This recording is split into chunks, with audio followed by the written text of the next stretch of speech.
नारायण नारायण नारायण नारायण नारायण राम राम राम राम राम राम राम राम नारायण नारायण। कोई बात आई हुई तो फरमाओ सा। आपके मन में कोई बात पैदा हुई तो कोई बोलो भाई।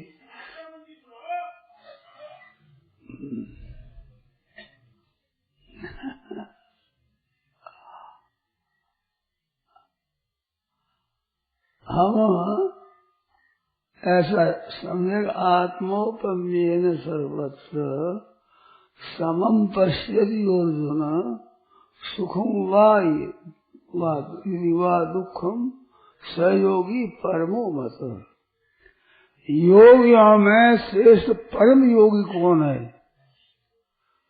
तो इसमें कहा है कि आत्मोपम्येन सर्वत्र, जैसे अपना शरीर है, शरीर के किसी अंग में भी हम पीड़ा नहीं चाहते और पीड़ा रहित सब अंगों को चाहते हैं शरीर को।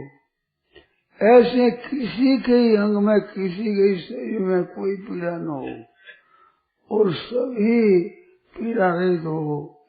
मन किसी को दुख न हो, कभी दुख न हो, सुख ही सुख सबको हो। ऐसा अगर हम रखें तो परम योगी हो जाता है। ये गीता ने कहा है आत्मोपम्येन। अब शरीर की उपमा से सबके साथ में हम अपनी एकता देखें। समम पश्यति सुखम वा दुखम, सुख दुख को समान देखें। मानो किसी को भी दुख न हो और सभी सुखी हो जाए। सर्वे भवन्तु सुखिना सर्वे सन्तु निरामया सर्वे भद्राणि पश्यन्तु मा कश्चित् दुख भाग होय। सबके सब सुखी हो जाए, किसी को दुख न रहे, और सबके सब निरोग हो जाए, कोई रोगी न रहे, सबके ही सदा मंगल और आनंद ही होता रहे, किसी के भी दुख दर्द आदि न हो। ऐसा भाव तो वो योगी परम योगी हो जाता है। वो योग है ना, योग गीता का योग विलक्षण है। दूसरा योग करो तो प्राणायाम करो, एकांत बैठो, कई तैयारियां, कई आसन करो, ये करो, कई बातें हैं। गीता का योग है बहुत विलक्षण योग है, अलौकिक योग है ये।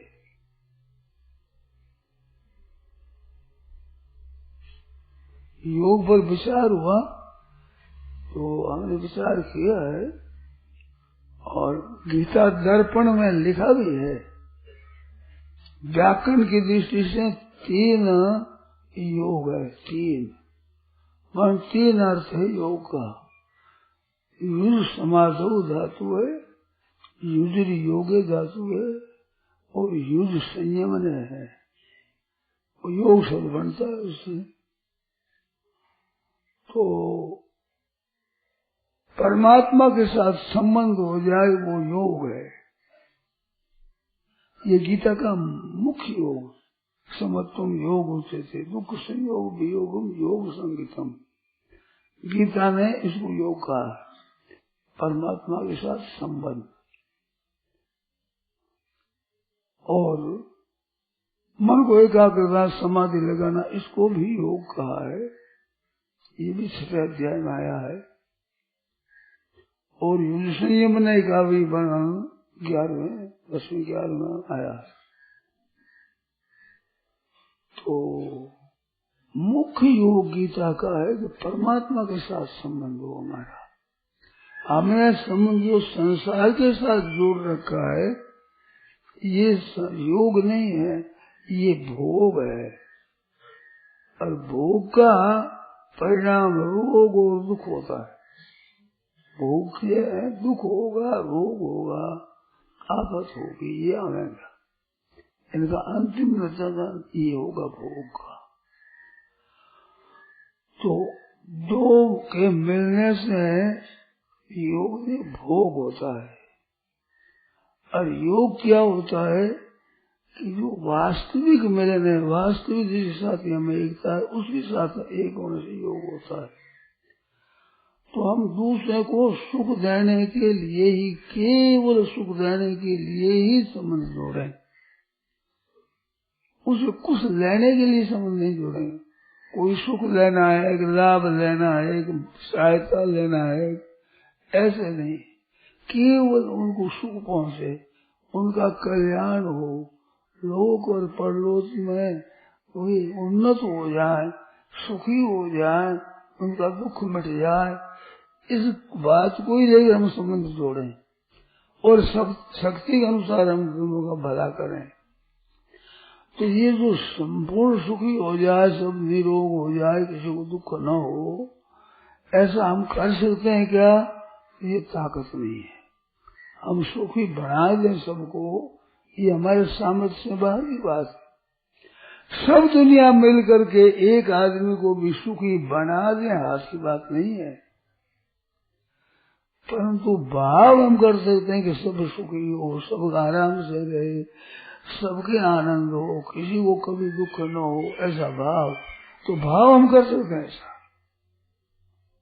करने में जिसकी सामर्थ्य है कि सब दुनिया मिलकर एक आदमी को सुखी कर दे, उसकी मन की इच्छा पूरी कर दे, ये हाथ की बात नहीं है। परंतु हम भाव ऐसा कर सकते हैं कि सब सुखी हो।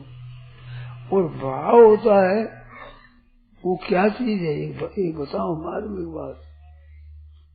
यो यश श्रद्धा स, उसकी इज्जत है, उसकी प्रतिष्ठा है, उसका स्वरूप है। जैसी उसकी श्रद्धा है, जैसा उसका भाव है, वो उसका स्वरूप है। आज दिखे चाहे न दिखे, मनुष्य की इज्जत प्रतिष्ठा स्वरूप वो है जैसा उसका भाव है। तो सबके सुख देने का भाव होगा तो उसका दुख मिट जाएगा, इसमें संदेह नहीं है। सबको सुखी कर दे ये हाथ की बात नहीं, पर जिसका भाव सबको सुखी करने का है, सबका कल्याण करने का है, सबके हित करने का है, सबको उन्नत बनाने का है, सबका सम्मान हो, सबका आदर हो, सबकी महिमा हो, सबको आराम मिले, सुख सुविधा सबको मिले, ऐसा भाव जिसका रहता है सबके लिए, तो यहाँ भी वो सुखी होता है। और भगवान ने कहा है कि ते प्राप्त मंत्री मामेव सर्वभूत हिते रता, प्राणी मात्र के हित में जिनकी प्रीति है वे मेरे को प्राप्त होते हैं, भगवान को प्राप्त हो जाएंगे। जो भजन ध्यान करके, समाधि लगा करके जिस परमात्मा को प्राप्त होते हैं, उस प्राप्त को, उस तत्व को प्राप्त हो जाएंगे। सर्वभूत हिते रता, प्राणी मात्र के हित में जिनकी प्रीति है। हिते रता बता, हित करता नहीं, हिते रता। करने में इतनी स्वतंत्रता नहीं है, क्रिया शक्ति हमारी सीमित होती है और भाव शक्ति असीम होती है। सबके सुख की भावना कर सकते हैं, सुखी एक व्यक्ति को भी कर दे हाथ की बात नहीं है। सहायता हम कर सकते हैं, दे सकते हैं, अपने शरीर से, अपने पास वस्तु है उनसे दूसरों को दे सकते, सेवा कर सकते हैं। तो पर हित शरीर से धर्म नहीं भाई, ऐसा जिसका भाव होता है वो धर्मात्मा हो जाता है। कितनी बढ़िया बात है। धर्मात्मा को सब चाहते हैं, सब धर्मात्मा को चाहेंगे। आप विचार करो, आपका हित चाहता है, क्या उसको आप नहीं चाहोगे? आप में ताकत नहीं चाहे। माँ अच्छी क्यों लगती है कि हित करती है बालक का, बालक का कैसे पालन हो, कैसे हित हो, ये उसके मन में रहता है भाव। तो माँ बहुत प्यारा शब्द लगता है। मैंने साधु देखे 80-80 वर्ष के, एक संत थे, बुखार आ गया तो बुखार में आए माँ, अब माँ कहाँ है बताओ? एक तो साधु हो गए, एक 80 वर्ष हो गए, अब तक माँ बैठी है क्या? माँ तो कभी मरेगी। परंतु ये मैंने खुद में सुना है, हाय माँ। तो माँ का एक असर ऐसा दर्शन पड़ा हुआ है कि जिसमें हरि को माँ याद आती है। शास्त्र में लिखा कि मात्रा समम नास्ति शरीर पोषणम, शरीर के पोषण करने के लिए माँ के समान कोई दूसरा है ही नहीं। स्त्री होती है 2 नंबर में, 3 नंबर में आती है। माँ का भाव एक विलक्षण होता है। तो ऐसे भगवान है जो प्यारे रहते, जो सबका हित करते हैं। सूर्यम स्वरूप होता नाम, प्राणी मात्र के स्वरूप होते हैं, ये भगवान है। ऐसे संतों की बात भी सुनी है कि सूर्य सर्वदेही नाम, मात्र शरीरधारियों के वो सूर्य होते हैं। सूर्य में और मित्र में फर्क है। मित्र तो उपकार के बदले उपकार करते हैं, दोनों ही वे मित्र होते हैं। और वो उपकार करे न करे तो भी अपने तो उपकार ही करते हैं, और उपकार नहीं, वो बुरा करे तो भी भलाई करते हैं। उमा संत की ये बढ़ाई, मंद कर जो करे भलाई, उसको मंद करते वो तो भलाई करते। वे सूर्य कहलाते हैं, उनका नाम सूर्य है। वे बिना कारण मित्र होते हैं। भगवान है बिना कारण मित्र है। संसार से कुछ चाहते नहीं, मनुष्यों से कुछ चाहते नहीं, जीवन से चाहते नहीं, और सबका पालन पोषण करते हैं, सबका भरण पोषण करते हैं, सबकी रक्षा करते हैं, सबका हित करते हैं। इस बात को ईश्वर है। ऐसे वे धर्मात्मा हो जाएंगे, संत हो जाएंगे, महात्मा हो जाएंगे। सर्वभूत हिते रता, प्राणी मात्र के हित में जिनकी प्रीति होगी, इसका हित कैसे हो, इसका भला कैसे हो, ये भाव उनका रहे। मंद कर जो करे ही भलाई, मंद करने पर भी उसी भलाई करते हैं। और दृष्टांत आया है कि निष्पीडितो भी मधुरम उद्ममति ईशु दंडा, वो ईख कहते हैं, वो उसको चार करके तेरे यूं खूब निचोड़े, तंग करते मीठा ही निकले उनमें से। नहीं तंग करे उसमें से मीठा क्यों, कड़वा निकलना चाहिए। कोलों में ज्यादा तेल है तो ही मीठा ही निकले। ऐसे संतों को दुख जाए तो ही हित की बात निकलती, कष्ट जाए तो ही हित करे तो भी, और किसी संबंध हो जाए तो भी उनके एक बात सर्वभूत हित रहता। सब प्राणी मात्र के हित में रत होते हैं। गीता में ये 2 बार आया है, सर्वभूत हित रता पद आया 2 बार। तो उसमें आया कि ते प्राप्त मामेव सर्वभूत हित रता। तो सगुण भगवान की प्राप्ति संपूर्ण प्राणियों के हित करने से होती है। और लभन्ते ब्रह्म निर्वाणम क्षीण कदमसा, जो निर्वाण ब्रह्म है, निर्गुण परमात्मा, उसको प्राप्त होते हैं। सर्वभूत हित रहता।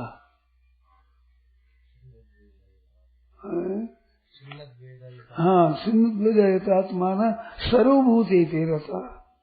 परमात्मा के हित में रतो ने सगुण की प्राप्ति, निर्गुण की प्राप्ति, परमात्मा तत्व की प्राप्ति उनको हो जाती है सबके हित रहने से। और अपना स्वार्थ है वो साधने से अपना अनर्थ हो जाता है। इस वास्ते रामायण में आया कि राम के समान कोई स्वार्थ परमात्मा जानने वाला है ही नहीं। कैसी बात है, क्या स्वार्थ है, क्या परमार्थ है? परमार्थ स्वार्थ नहीं, राम सब जान यथार्थ, भगवान के समान कोई जानने वाला नहीं है। गीता में किन कर्म कर्मे थी, ये कर्म को सत्य को जानते नहीं है। क्यों नहीं जानते? अपना स्वार्थ रहता है, अपना मतलब रहता है, तो बुद्धि विकसित नहीं होती है। ध्यान देना, अपना स्वार्थ जहाँ रहता है वहाँ बुद्धि का विकास नहीं होता है। अपने स्वार्थ का त्याग कर दूसरे के सबका हित करने का भाव होता है तो बुद्धि बहुत विकसित होती है, उसमें ज्ञान बहुत प्रभावशाली होता है, बड़ा प्रकाश होता है उनमें, उनकी वाणी में प्रकाश, उनके भाव में प्रकाश, उनकी मात्र क्रिया में प्रकाश, मात्र के हित में प्रकाश होता है। ऐसी विलक्षण बात है। सबका हित कैसे हो, किसी का भी अहित न हो, हित हो, ये भाव रहता है। मंद कर जो करे भलाई, मंद कर तो उसकी भलाई कैसे हो, उसका भला कैसे हो। जैसे आत्मोपम्य ने कहा, इसका अर्थ क्या होता है सही की उपमा का, कि जैसे हम कोई भोजन करते हैं और कभी कभी जीभ है वो दांतों के बीच में आ जाती है, दांत कट जाती है, खून आ जाता है जीभ में, ऐसे कट जाती है। ऐसा कटने पर भी क्या कभी मन में आती है कि दांत को तोड़ दें?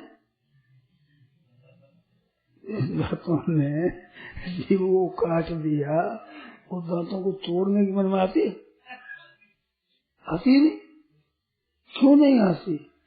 कि एक जीभ में पीड़ हुई, अब दांत में डबल पीड़ हो जाए और पीड़ हो जाएगी। ऐसे संसार का कोई आदमी दुख देता है तो उसको दुख देना है, उसका अपकार करना है, उसका अहित करना है। ये तो दांत से जीभ कट जाए तो दांत को तोड़ना है, वो भी तो हमारा ही दुख है। आत्मोपम्य है, सही की उपमा दे दी। तो ऐसे सबके दुख में अपने सहमत और दुख को दूर करते हैं। तो दुख दूर करने का ऐसा स्वभाव भाव है, वो परम योगी है। ये प्राणायाम करना नहीं पड़ता, प्राण को दबाना नहीं पड़ता, आंखें मीचनी नहीं पड़ती, कानों को ढींचना नहीं पड़ता, एकांत में जाना नहीं पड़ता, परम योगी हो जाए। योगियों में भी श्रेष्ठ योगी सहयोगी परमो मता। तो सज्जनों, अपनी ये बात सीखनी है। ये स्वार्थ की बात तो नीचे से नीचे पशु है, शूकर कुकर ऊंट खर, कुत्ता है गधा है ऊंट है सुअर है, ये होता है। ये बड़े पशु मन में चार खुशी है कि भगत बिन ऐसे ही नरनार जो अपना स्वार्थ चाहते केवल, तो इन पशु बुरे पशुओं के समान हो वो। तो मनुष्य को सीखना क्या है कि दूसरों का हित करना सीखना है। सत्संग के द्वारा ही हम सीखें तो क्या सीखें? ये सबका हित करने की बात सीखें। और सिवाय मनुष्य के ये और जगह है नहीं क्षेत्र। देवता भी है कर्म सिद्धि वाले का है, अपने कर्म के फल भोगने के लिए देवता बने, आराम करने के लिए देवता बने, सुख भोगते हैं, तो वे सबका हित कर ले ये बात नहीं है। सबका हित मनुष्य कर सकता है। और मनुष्यों में भी एक बात आपको बताओ, उधर ध्यान कम जाता है। साधारण स्थिति वाले जो लाभ देते दूसरों को, धनी से धनी आदमी उतना लाभ नहीं देते। वहम तो पड़ता है कि धनवान है सब, ये बहुत पैसा इनके पास में, शक्ति बहुत है, पद ऊंचा है, श्रेष्ठ है, तो उस वजह से दूसरों को सुख पहुंचा दे, इतना नहीं देते। जैसे साधारण आदमी है, ना कोई ज्यादा धनी है, ना अत्यंत कोई दरिद्री है, न रोगी है अत्यंत, न कोई साधारण स्थिति वाले, इन पुरुषों के द्वारा जितना हित होता है उतना बड़े बड़े धनियों से नहीं होता।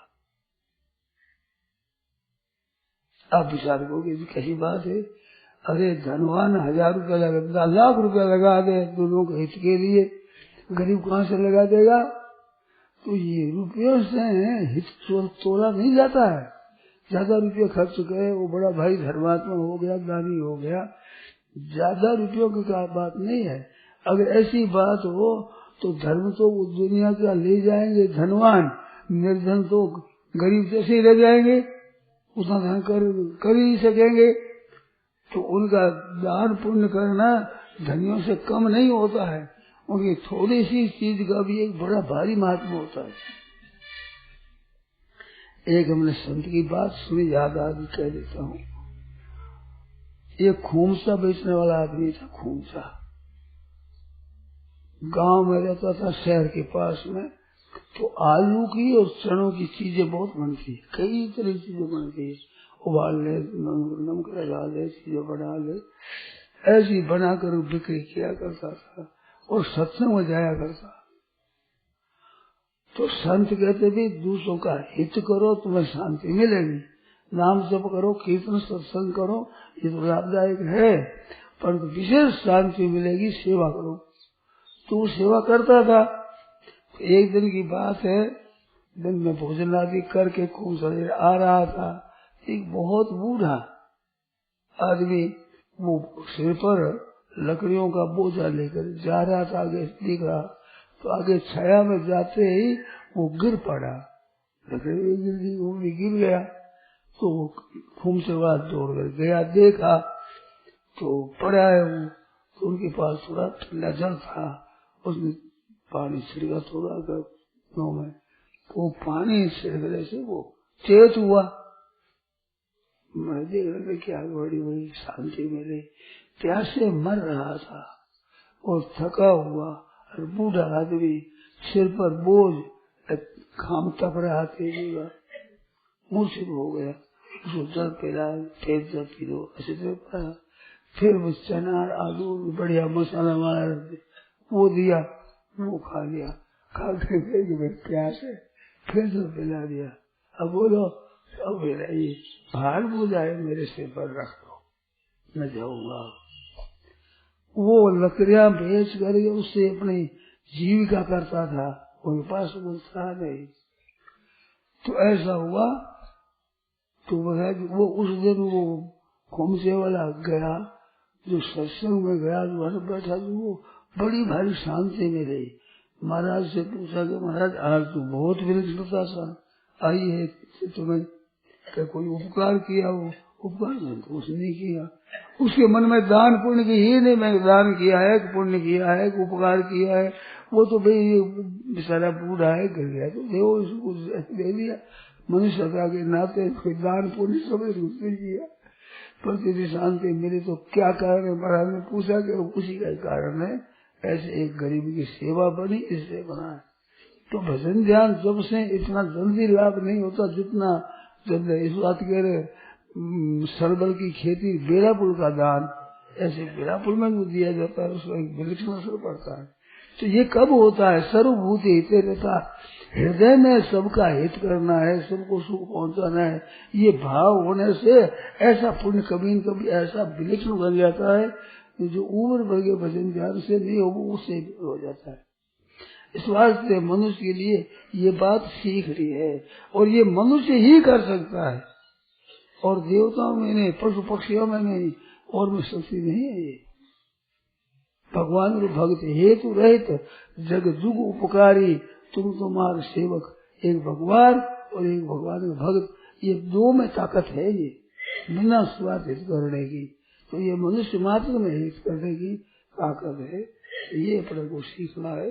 शरीर को जैसे हम पालन करते हैं, इससे संपूर्ण दुनिया का पालन करना है।